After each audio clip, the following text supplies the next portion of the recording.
It began with a fast-rising sense of excitement and wonder. The entire universe imploded through my consciousness. This was simply the most intense experience possible. A singularity, a whiteout. I almost cried for joy at this realization.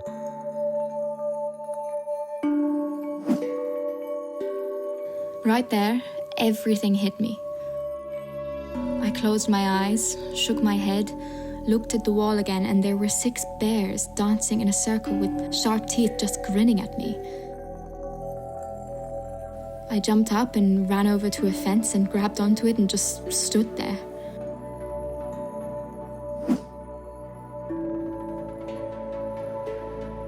I wanted to remind myself of who I'd always been, hopeful, enthusiastic, in wonder, and to hint at what the next chapter of life had in store for me. Little did I know my psyche had its own ideas of what needed my attention.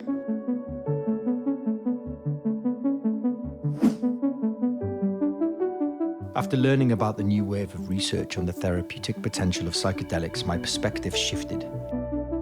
The fact that everything from addictions to cancer patients dealing with fear of death were being treated after only one session was intriguing.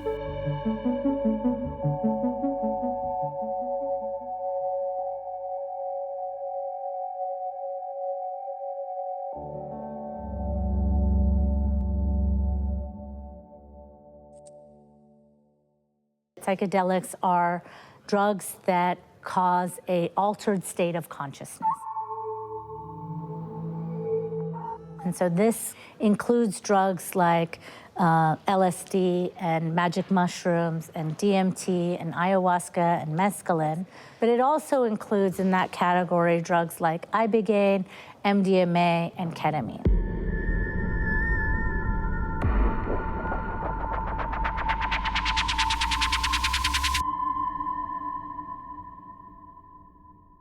They can be subdivided based on similarities in the acute subjective effects. So for example, MDMA is different from other psychedelics in that it induces this empathogenic quality or this prosocial quality. Ibogaine is thought of as an onirogenic psychedelic because it induces a sort of dreamlike state. Ketamine and PCP, these are psychedelics that induce a dissociative state. And then LSD, psilocybin, mescaline, these are hallucinogenic psychedelics.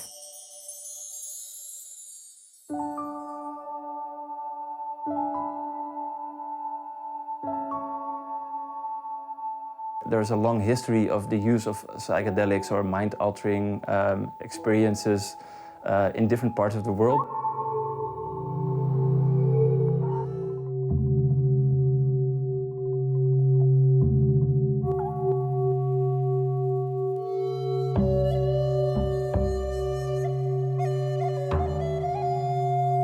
Psychedelics, usually the molecules are quite old. MDMA was discovered in 1912.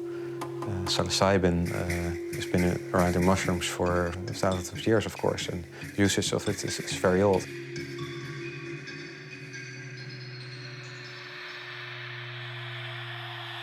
LSD was discovered in the 1940s by Albert Hofmann.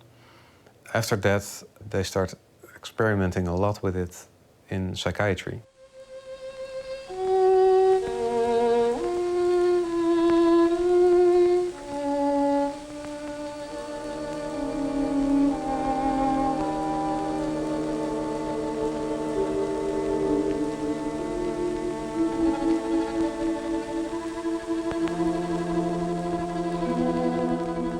A lot of work was done in the 50s and 60s, and then the war on drugs started, and then not all the work, but most of the work stopped because the drugs, better say, the medications weren't available anymore, and research was more or less banned. There was a crisis in biological psychiatry. There were very few new drugs coming to the market for depression. But there was definitely a need for a new, active, hopeful signal to the biological psychiatry.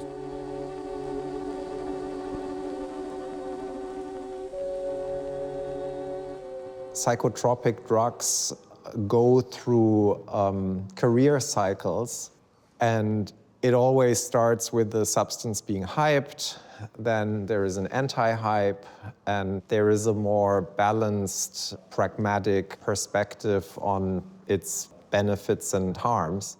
What I think is really interesting about psychedelics is that they never got to the balanced point because they were prohibited. And then it restarted, going in the 1990s at about the same time as Prozac became popular.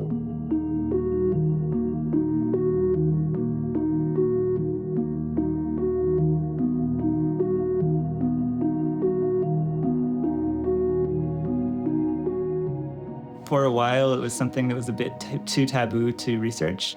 And more recently, it's been more acceptable to study psychedelics, and that kind of led to an opening to start studying psychedelics as well.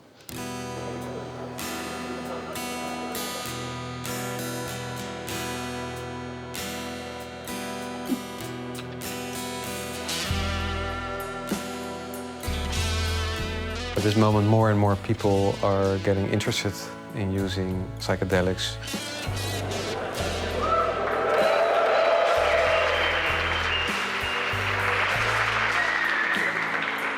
So again, good morning, everybody. Welcome to Harlem, and welcome to ICPR 2024.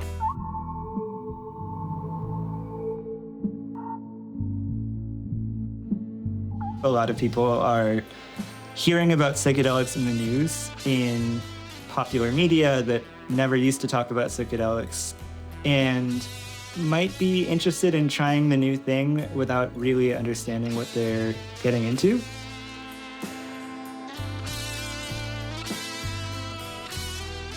An important part is how is your own approach, but also what is the goal? Some people, they are searching for making meaning of suffering, disease. Some people, they are searching for spiritual meaning, to accede to an usually invisible world. And for some people, it's psychotherapy.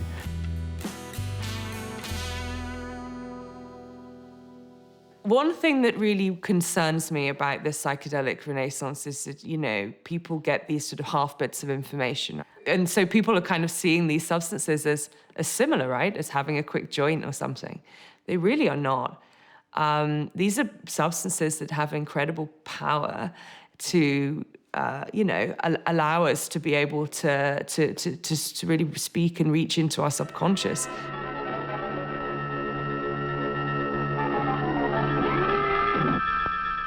And they can be very profound experiences that can be very destabilizing.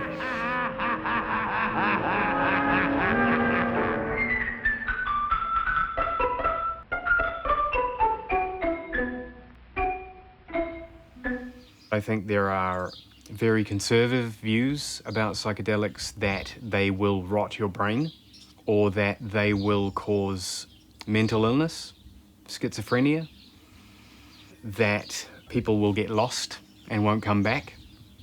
That's one class of misunderstanding.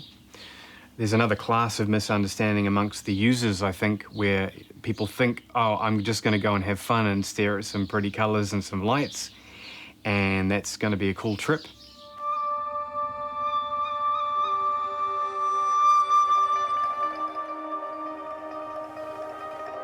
I used to have a very black and white, I guess, had followed the way that I had been educated, thinking that all drugs were bad.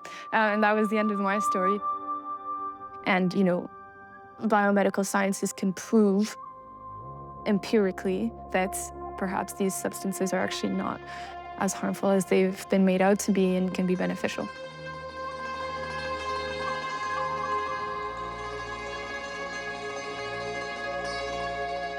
And I think to some extent it's useful, right, to get that legitimacy, for instance, to deconstruct the very negative connotation that psychedelics have since the 1970s with the war on drugs and everything.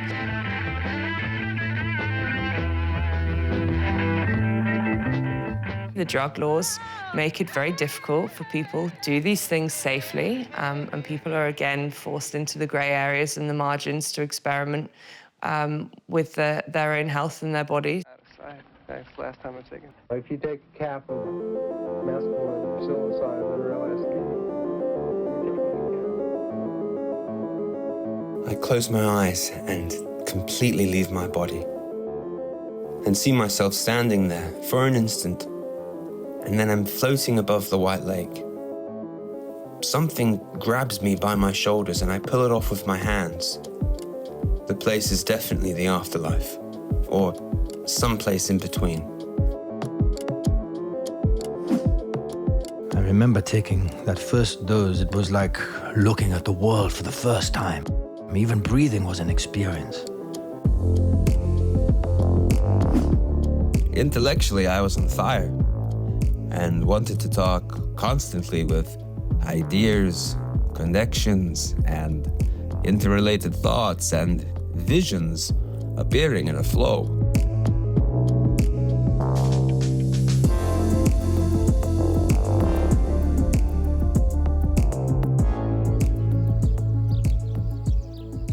The circumstances will be different if you take LSD at a festival setting, which is by definition a very uncontrolled, somewhat chaotic setting with a lot of input, as opposed to doing psilocybin in the context of a clinical treatment.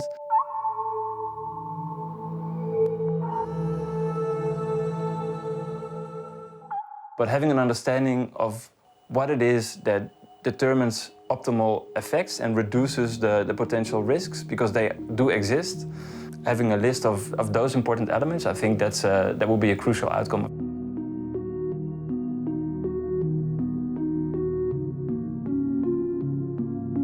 There's a lot of experience we can draw upon. There literally have been thousands and thousands of sessions with patients, with skilled psychotherapists and psychiatrists.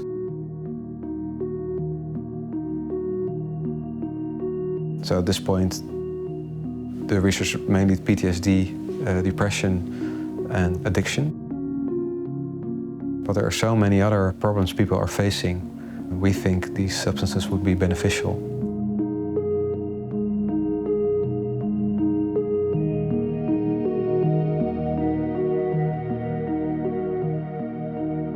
We have learned quite a bit about the psychedelic experience, about difficult cases, about specific personality types, about the levels of preparation and surrender that an individual has to have before they go into a psychedelic experience to avoid extreme challenging experiences and favoring specific kind of experiences that lead to therapeutic outcomes.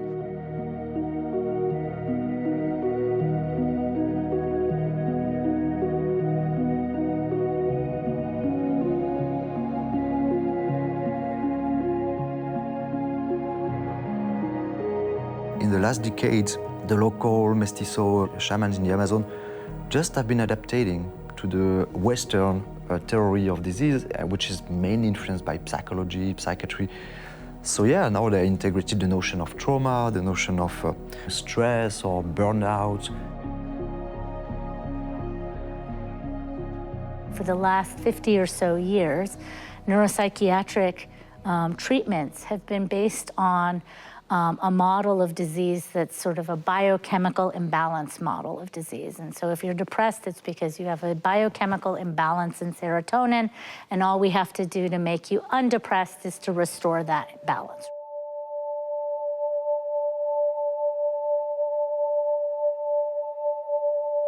What the psychedelics are doing is challenging that entire model of disease, because people are essentially taking psychedelics, having an experience that enables to learn something about how their disease process manifests, change that learned habit that they've built around that injury, and then they are essentially reporting that the disease is cured.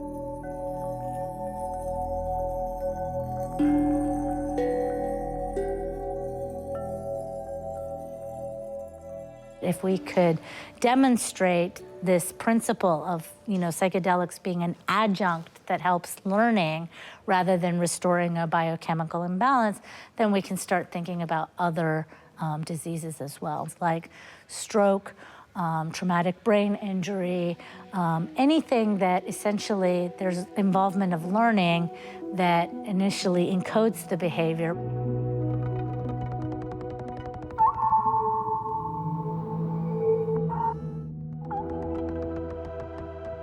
Psychedelics on the biological level, and a neurotransmitter level, they're quite different. What you see in the brain is a disturbance of the normal connections between the different parts of the brain.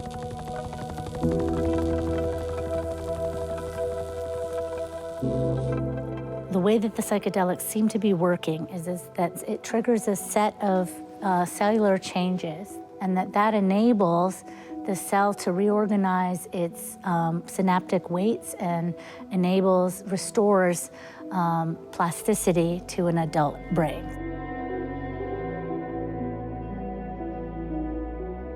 Psychedelics seem to be what we call the master keys for unlocking something called critical period. So critical periods are these windows of time where the brain is especially sensitive to its environment and able to learn in lasting ways from that environment.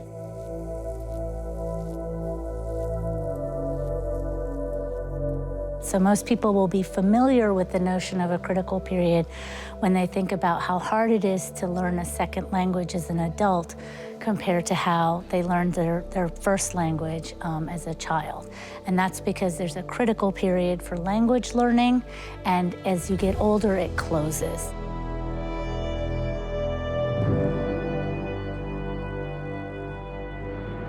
The reason that we're so bad at curing diseases of the brain is because by the time we get around to intervening, most critical periods are closed. And so if there was a mechanism or a master key for unlocking critical periods, we would be able to cure diseases of the brain much more easily.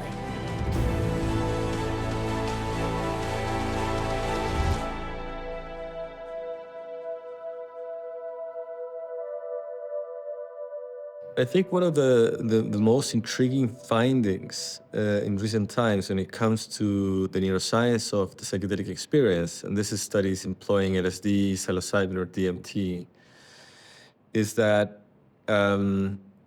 these compounds appear to act on systems in the brain that have evolved later. So these are parts of the brain that have to do with our cultural life.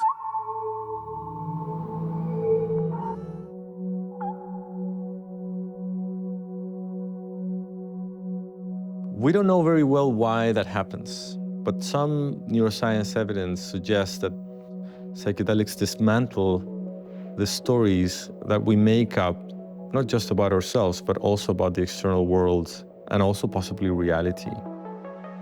They act as a massive deconstructor of experience.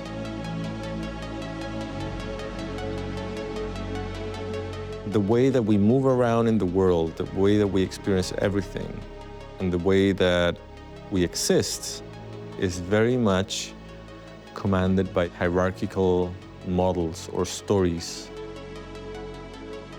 Stories about who we are, stories about the way we think about other people, and the stories that govern our relationship with the environment.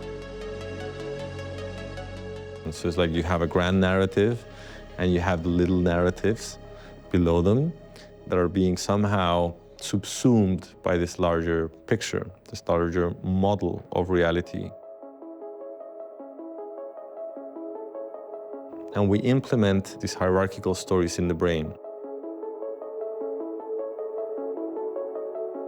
If you take out that filter, or if you reduce or dismantle its influence, what you will have is that stories that were kind of unheard of before start to come up.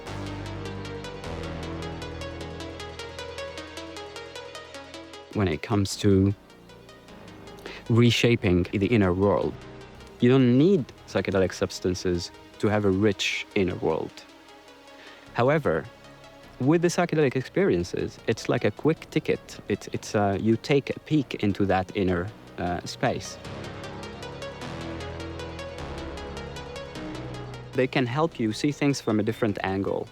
And because you can see things from a different angle, you might eventually be able to change that belief.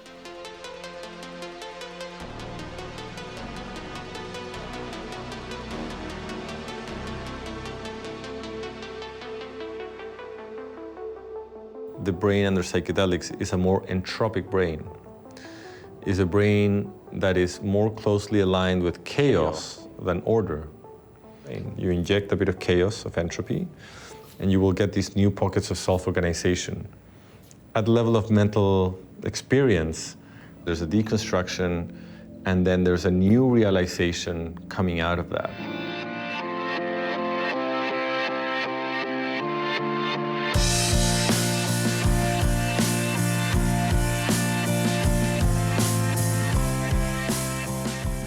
They deconstruct something to reconstruct something that provides some form of, in the case of therapy, provides some form of comfort at the beginning. Understanding the origin of trauma, like there's repressed memory that comes out of abuse, for example, and holding on to that very dearly can become very reassuring to individuals.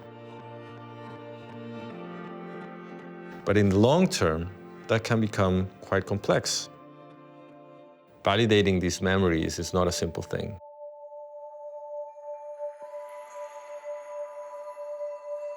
I like to think of psychedelics more as a catalyst or a magnifying glass for what's going on in your mind and what is going on in the way that you process things.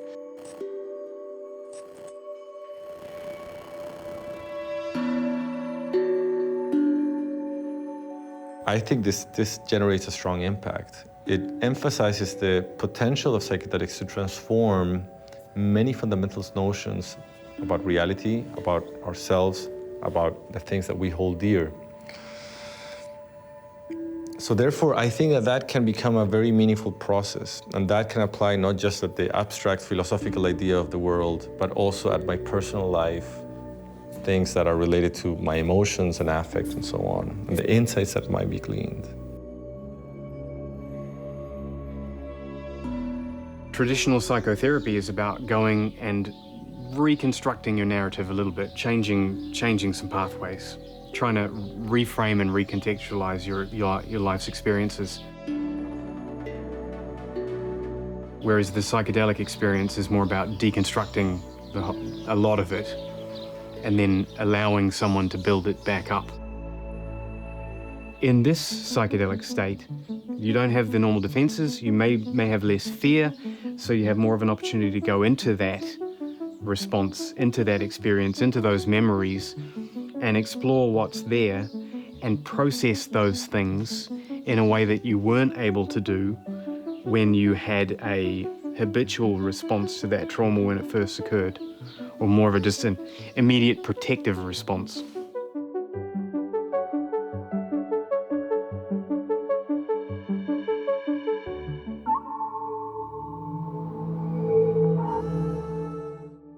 Psychedelics could be strong tools for belief transmission, and without the necessary ethical care, you are like way more permeable to the discourse, the narratives that is proposed by the institution where you take the psychedelics.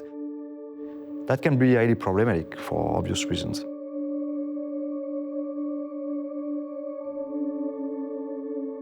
Most of these experiences bring you to a childlike state. Of course it's scary because you're losing control and you're losing your identity sometimes. People become hyper-suggestible under the influence of psychedelics, and they can be more easily manipulated. They can put a lot of power in the hands of the therapist. So they can externalize a lot of the healing effects to the other person, who becomes aggrandized in their perception, becomes some godlike figure, some guru, and people who want to kind of abuse this status, they can easily do that. You know, if people give you something and say that you will likely see God or have a spiritual experience, it becomes much more likely to actually happen, because psychedelics can act as a kind of super placebo, super potentiator of expectancy effects.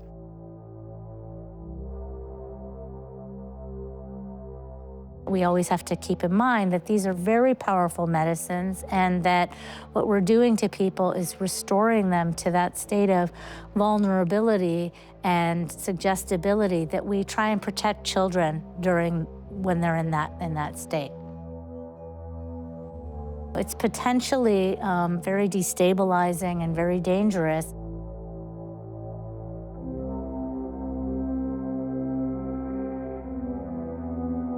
Sometimes a psychedelic session can give experiences that are totally unexpected. That can be challenging, especially with people who have gone through a lot of stress and trauma in their lives. And the situation can arise that some things have happened to people, but they don't really know it anymore or have kept it very far away. And with a psychedelic session, this can come up massively. We have some examples of how psychedelics can also induce forms of obsessions around specific topics that are not necessarily healthy, viable, or even true. We have the possibility of psychedelics inducing false insights or false memories in the context of psychedelic therapy.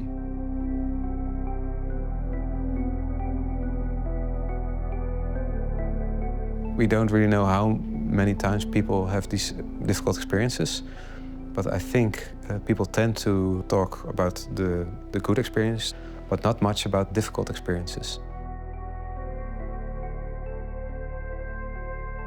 As a lot of people know, you can have a bad experience and then it can still be therapeutic. And sometimes working through trauma or working through therapy can be unpleasant. The tricky part there, that there's kind of a fine line, is differentiating what is a healing process from what is a destabilized state where someone really needs additional support. I don't know what time it was when it happened, but I became one with the void. I was no longer attached to my human body, though at the same time I knew that I was. I could not fight the intensity of the trip, and I quickly questioned why I thought it in the first place. So I finally gave in. I blacked out for large sections of time and don't remember much until my boyfriend had to leave. The tone of voice he used threw me into a downward spiral of despair. I thought he had died.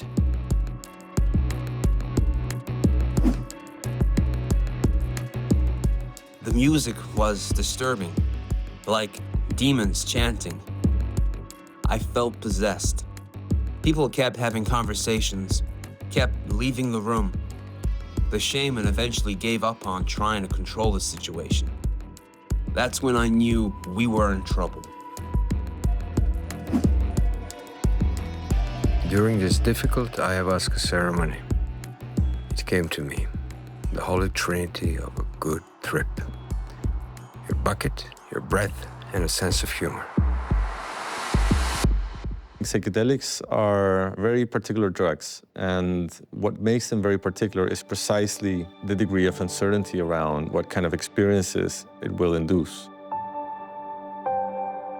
With any of the substances, you can have trouble because it's all a bit unpredictable, the way how people feel and how their personal biology will interact with this substance.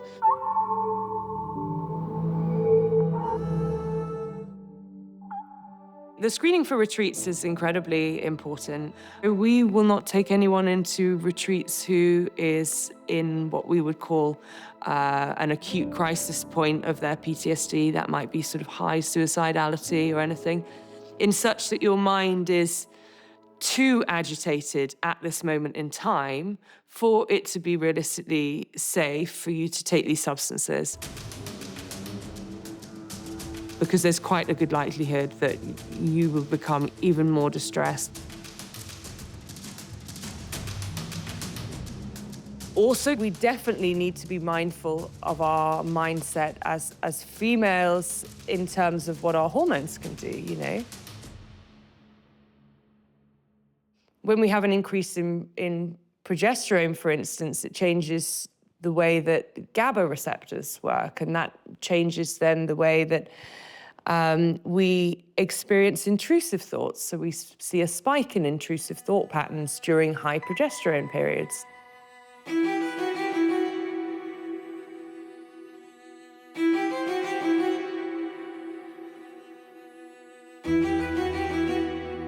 If you have to take antidepressive medication, for me, it doesn't make sense to do it because you have to feel safe. The context should always be safe and always be prepared for challenging moments.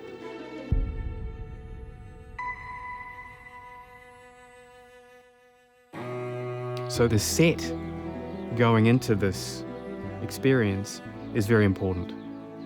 It sets up how you're going to interpret what's happening inside your own mind.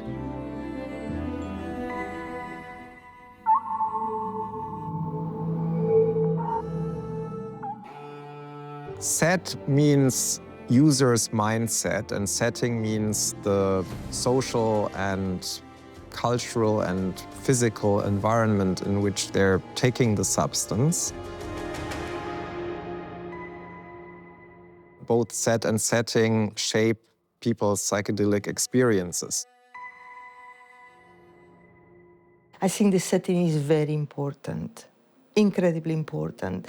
I think the mind is a very suggestible thing, especially when you are on those realms.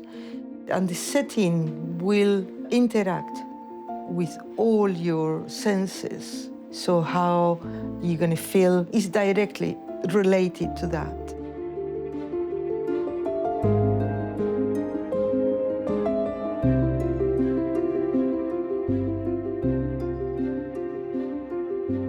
What makes me feel safe is beauty.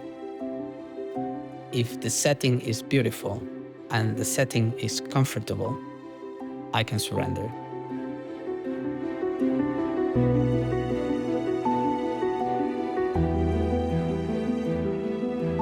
Thinking of an individual as their own context. So they come and they have the multitude of factors and lived experience and thoughts and beliefs and cultural groundings that they have. And it's a question of working with that in the moment to try to make the experience what it can be. There are always unknowns in the setting, and we can always try to measure a lot of variables, and it's good to try to measure them, but also good to be open to the fact that there are lots of unknowns and there's lots of mystery, and there's a lot of things that we cannot predict. And in a way, psychedelic practice is not an accurate thing. There's always a matter of exploration, of going into unknowns and be ready for surprises.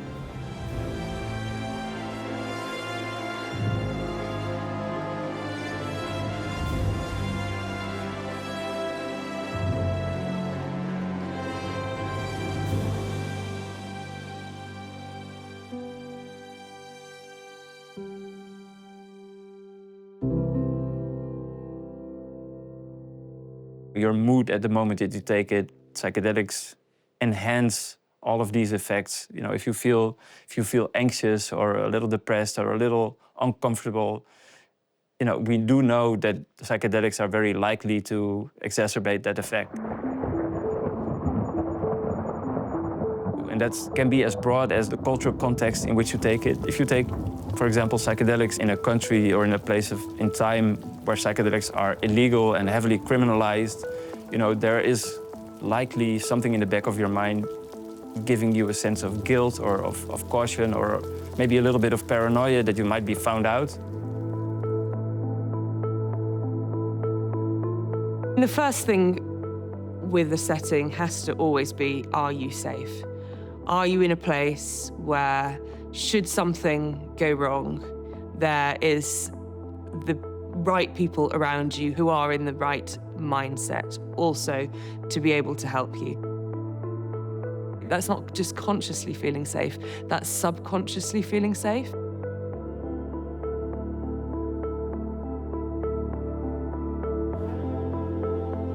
People need to feel safe enough in order to allow and let go and go into their processes without needing to be vigilant.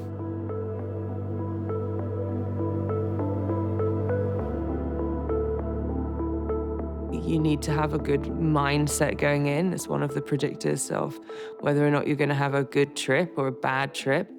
I think mindset, it's not about like, oh, you need to be happy or you need to be, jolly to go in. That's not really what this is about.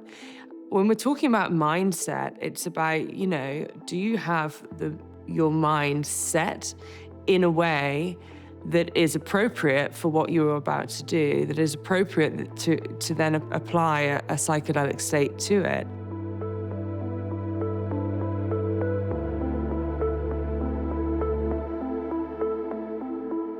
The most important thing to keep in mind is that psychedelics are not for everyone. It may be the case that psychedelics aren't for you. And it may also be the case that now is not the right time to do a psychedelic.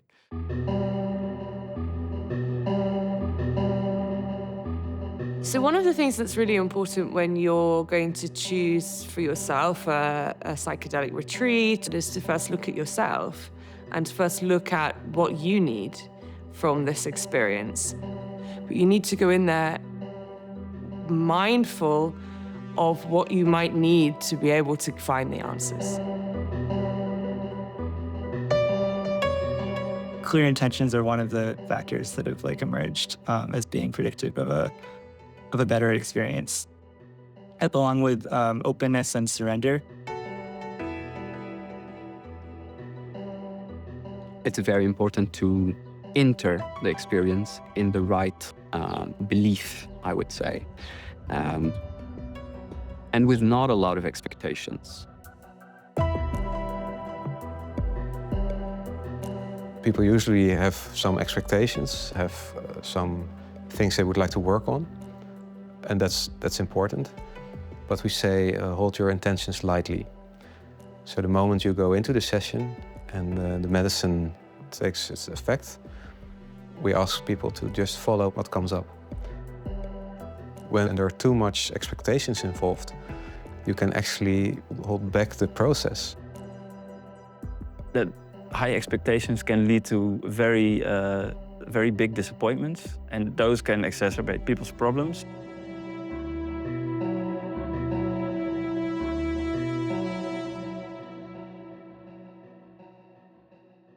One of the most interesting aspects of psychedelics is that it's breaking your expectation, breaking what you think that you already know, but also enriching yourself and helping you to build new, stimulating perspectives.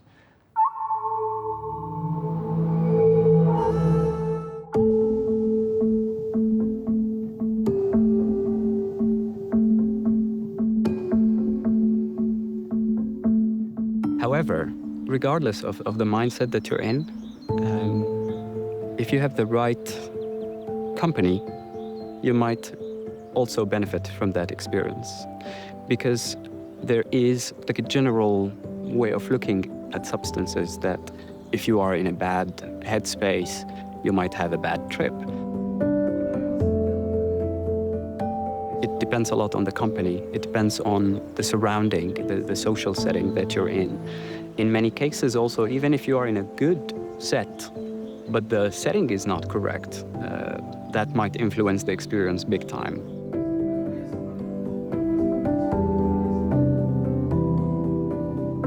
And then there's also, the intersubjective relations. I mean, the relation you have with the persons that are there with you. If you know them at all, if you trust them at all, fully or a little bit, that to a very large degree will determine whether you will likely have a positive experience or a more difficult one.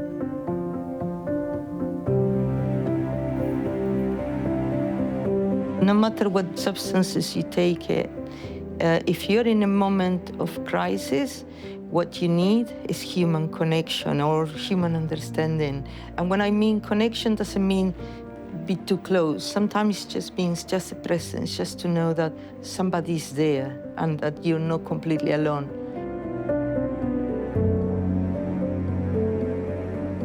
When you come with a friend, And that's really beautiful. And that's really, really positive because normally they already have a connection. So because you can go much deeper when you are feeling safe. So you feel safe normally much quicker already because you have a connection, especially if it's friends. The collective is something important. Comunitas in the ceremony leads to more sharing between individuals that were in the same group, so more openness between individuals in the group. And that eventually allows the emergence of a togetherness of everybody. So a celebration, a cathartic moment of which everybody are like in it together, joys. And very quickly the group bonds. And this is actually a big part of the healing. So even if they thought they're coming for their own personal inner healing, those relational aspects were very crucial for their mental health.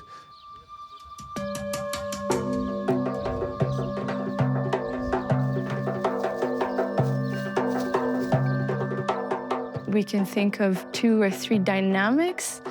I think number 1 is interpersonal. Everything, so much is derived from that interaction.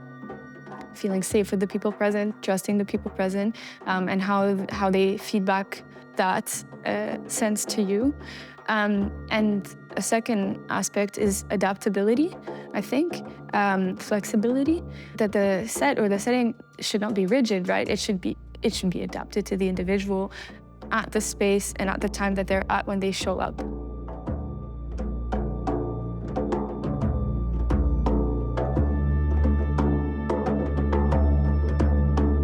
Want people to obviously process things and having that sort of open mindset to move forward towards the problem can sometimes be very helpful when there's a facilitator there to guide you through that and to sort of encourage you to face the problems.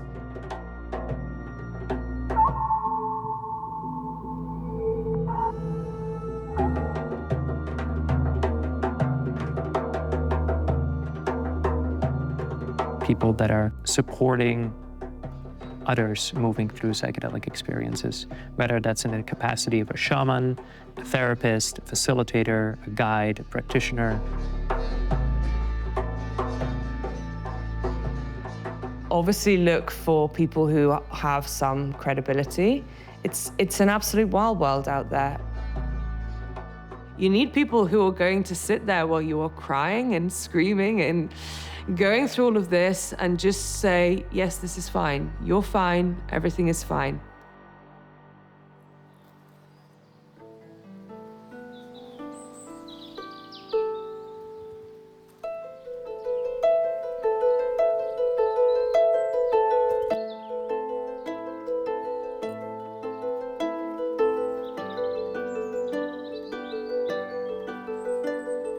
They need to be very much the rock, and the lighthouse is a very good way to describe it, because you will be in this sea and a lot of things are going to come up, so you really need somebody to be around you that you trust, who will be able to keep the space safe around you as a space holder or a trip sitter. Some people, after an hour, you feel strongly connected to them and you can dive deep into the experience. Some people need 10 sessions before they trust you as a therapist and they say, okay, I'm ready. Trust is something that includes cultural variables, individual variables.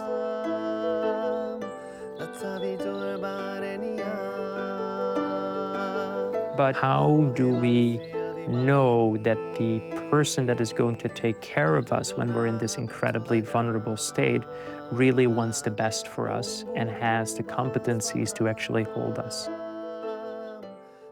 Do you trust them to be there? Do you trust them to hold the space for you? And also look at their intentions. Are their intentions that they want to hold space for me in order for me to achieve the goal that I've already defined of what I want to do here? Or does that person have their own agenda? I think being a facilitator needs a level of maturity.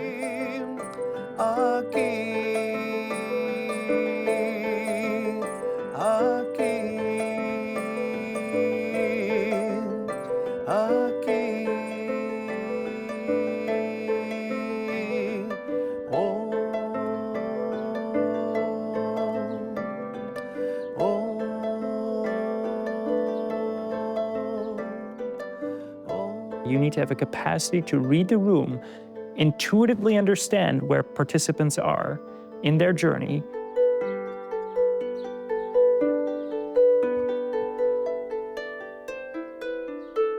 And I think one of the first places where we could look at is, do they support you in becoming more autonomous? In other words, are they going to be very directive with you? And are they going to be telling you how things are? Are they going to be imposing their ideas on you? Or are they curious about you?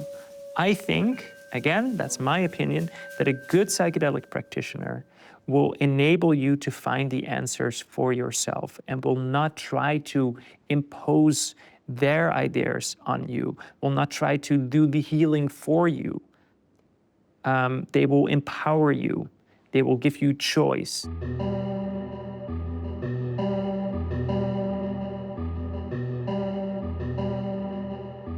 All of a sudden, I was pulled up really high, then dropped into this big black space with no light whatsoever.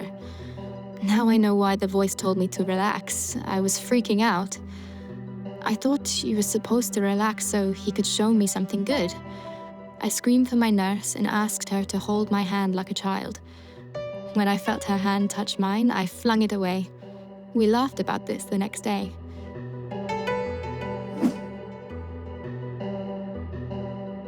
My mind went to a visualization of a rainforest. I was lying on the ground after it had rained. Everything was a deep, beautiful green, and the earth was soft and warm. Rob put his hand under my back. I could feel myself totally melt into the table. About 50 minutes after ingesting the MDMA, I said with a smile to my therapists, I feel like I'm dying, but it's okay. We always talk about setting and dosage. Because it's also important to understand that, a difference from dosage, it could be the whole thing between a really bad trip or having a good night.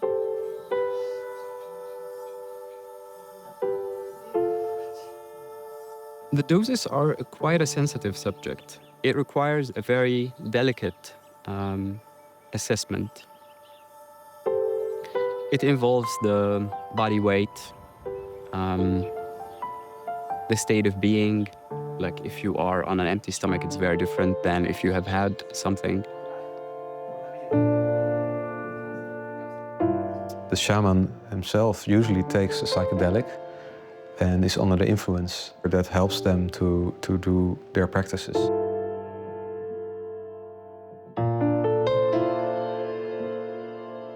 Some people need more, some people need less. It depends on the sensibility of the people.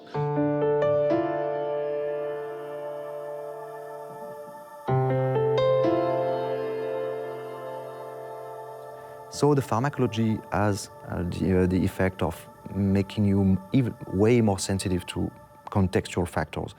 So then it's like underlying the importance of setting, the importance of not only the context, but also the narratives, the song, the music, the smells.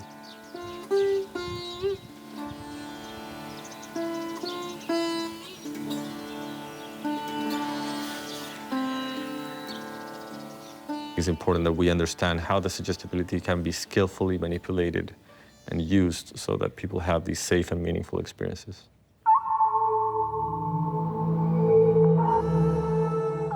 For example, the way that they use music very skillfully, or the way that they use the group in a skillful fashion, the way that they use the posture of individuals in a skillful fashion.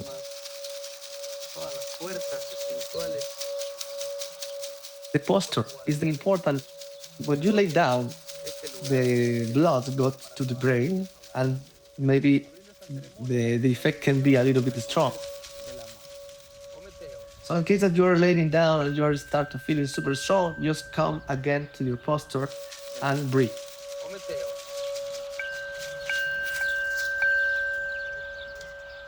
I think it's good to consider all of the different senses that people have. We have the sound, we have the visual element.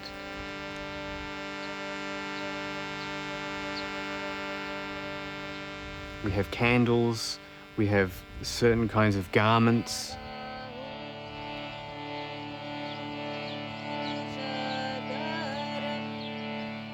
Symbol connects to a whole complex of narrative. So if we're in a psychedelic session and a person walks in dressed like that, then when you see them, you then perceive the narrative that you have connected to that. If wearing traditional garments, for example, then we're telling a traditional story. With smells, smell is different. I think that's really, really powerful because I think it can go really deep into another level of making an imprint in you.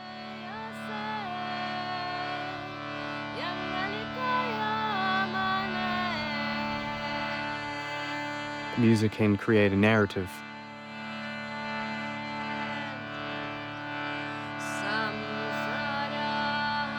I really like live music. For me, live music, it creates a different experience at all.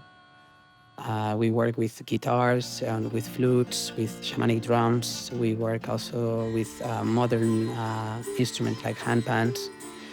But music, what is very important for me is that it creates a journey. It's not completely plain.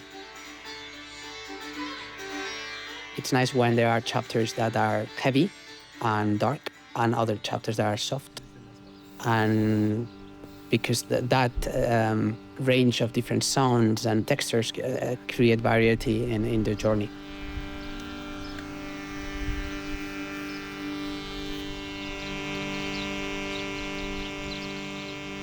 String instruments or guitar, it has another access to your being, an emotional being.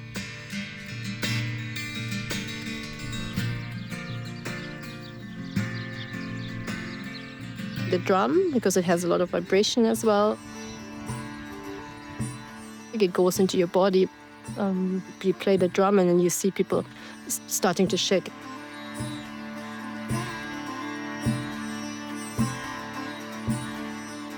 We saw that LSD and music increases connectivity between para-hippocampus and the visual cortex. So the para-hippocampus is a region, area in the brain that relates more to memories, to past life, to different parts of ourself, and that is more communicating with visual cortex.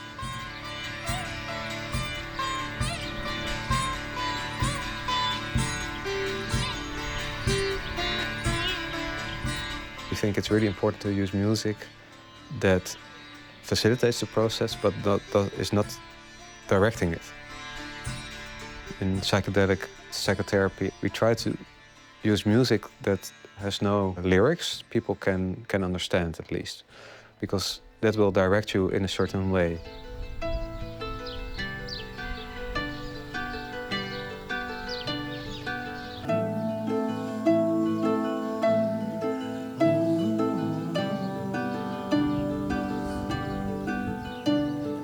And have a sort of intuition about what type of music will have what kind of impact on people in the room.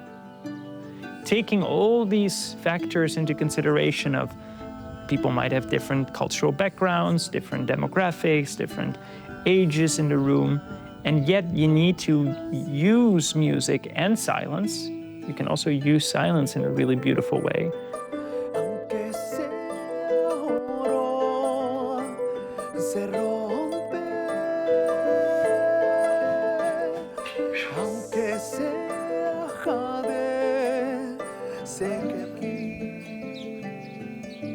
The trip was a mind and life-changing experience, but I really don't know if I want it to be life-changing. I would urge everyone to respect the power of these drugs.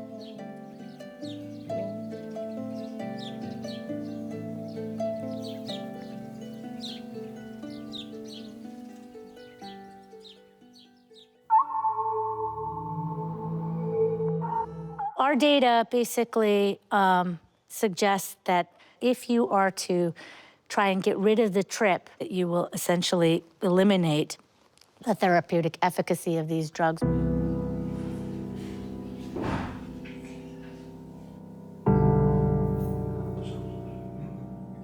And now we start to see that maybe the subjective experience during the trip that people make might be essential for obtaining the effect of the psychedelics and the psychedelic-assisted therapy. So maybe we start to learn from this psychedelic research that we should actually also ask what these medications in subjective experiences do to the patient.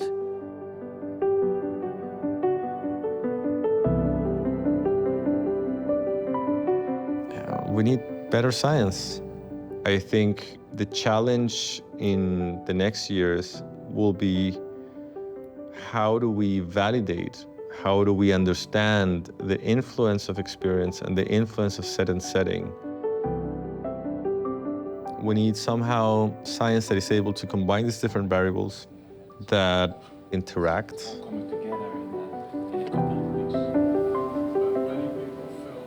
We have to find a consensus as to what those crucial variables are, how they should be reported, so that scientists in the field and researchers can start doing that, and we can start getting some empirical evidence as to the importance of these variables. Because right now, it's more anecdotal.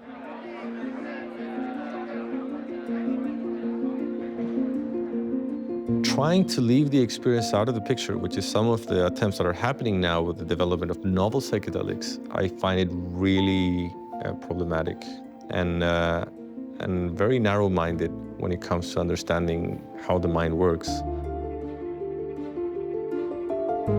A lot of the important hands-on knowledge exists in the hands of practitioners and participants. People working in the medical field, they interact mainly with other people in the medical field and definitely don't have a lot of interaction with people who work in the underground. So it's important to bring those people together because that's the only way you can, exchange information and learn from each other.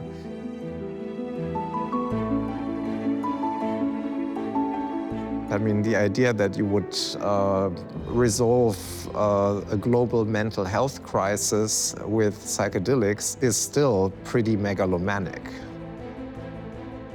The main idea was to bring psychedelics into institutions, as you have to find a space for these wild substances in a rule-governed world. And I think that's part of the drama that's playing out.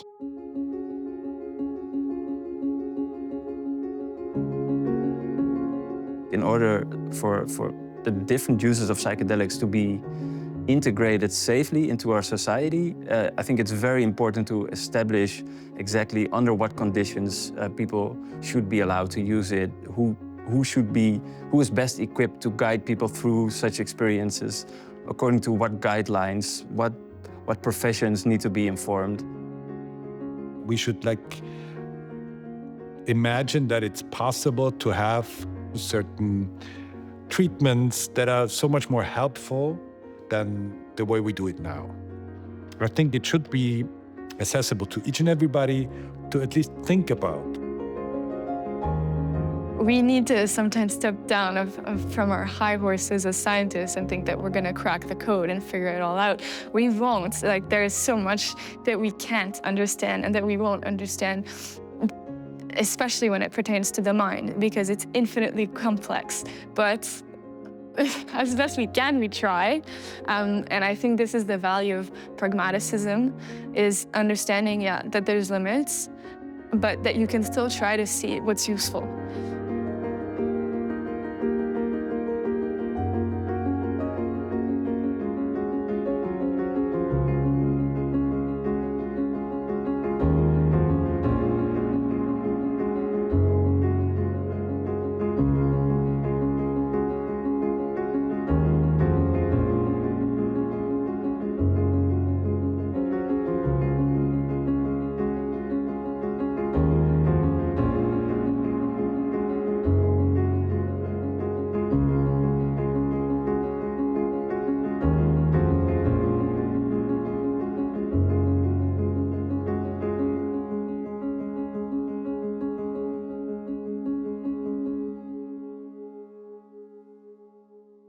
The view from the top of the mountain is the same, regardless of the path you take to get there.